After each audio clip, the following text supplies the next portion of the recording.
दोस्तों पाकिस्तान के अंदर बहुत सारिया जगह ते गिर ते काम हो रहा है।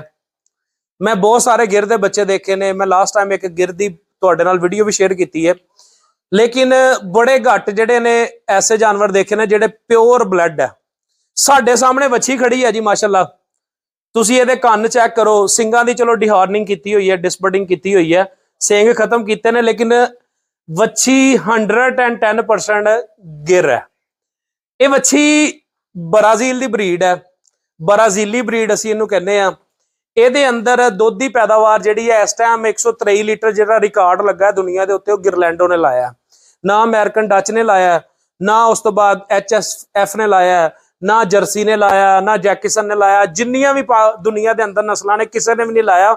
जिहड़ा पीक का रिकॉर्ड है इस टाइम 123 किलो का लग्या, 123 किलो ते 600 ग्राम का वो रिकॉर्ड लाया गिरलैंडो ने। अगर तुसीं गूगल ते सर्च करोगे ना वर्ल्ड रिकॉर्ड होल्डर काओ तुहानूं दस देगी कि गिरलैंडो है।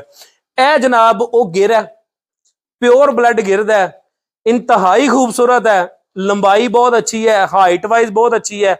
हजे मोह चो खीड़ी वच्छी है जी माशाअल्लाह। तुसीं देखो ये चेहरे वाली साइड ते लिया के दिखाया जे दा चेहरा, तुहानूं उत्थों अंदाजा लगेगा कि यदा जनाब कन्न देखो। जिहड़ी गिर है ना, ये बंदे गिर नूं समझते हैं कि आम गां जिहड़ा जिन्हों कलर रेड आ गया तो गिर हो गई। यदा कन्न देखो एक तो दूसरे जानवरों नालों वड्डा है। दूसरे नंबर ते सिर देखो किस तरह का है, दरम्यान च उभरिया होया, साइडां तो गोल है। ये सिंग बचपन तो कट्टे गए ने जिस वजह तो, नहीं तो सिंग तो भी तुहानूं अंदाजा हो जाना सी कि एक गिर ब्रीड है। माशाअल्लाह इंतहाई खूबसूरत है जी।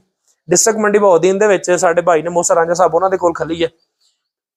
नियाब जी नस्ल है, मैं मेरी बड़ी फेवरेट नस्ल है क्योंकि ये गर्मी का लोड कोई नहीं है और दुध की पैदावार बहुत ज्यादा है। हजे उम्र थोड़ी है, जो जवान होएगी इंशाल्लाह उस टाइम उम्र ठीक करेगी, उस टाइम इंशाल्लाह जो प्रैगनेंट हो जाएगी फिर असीं इहदा दुध दा रिकॉर्ड भी तुहाडे नाल शेयर करांगे कि किन्ना देंदी पई है। इहदा आम रूटीन च रिकॉर्ड जिहड़ा है ना वो 65 तो 70 लीटर अकाउंट हो रहा है इस टाइम दुनिया के उत्ते। ब्राजील दी है, बगैर गर्मी वाली गां है और ज्यादा दुध देने वाली गां है माशाअल्लाह। देख सकते हो तुसीं। Thank you very much.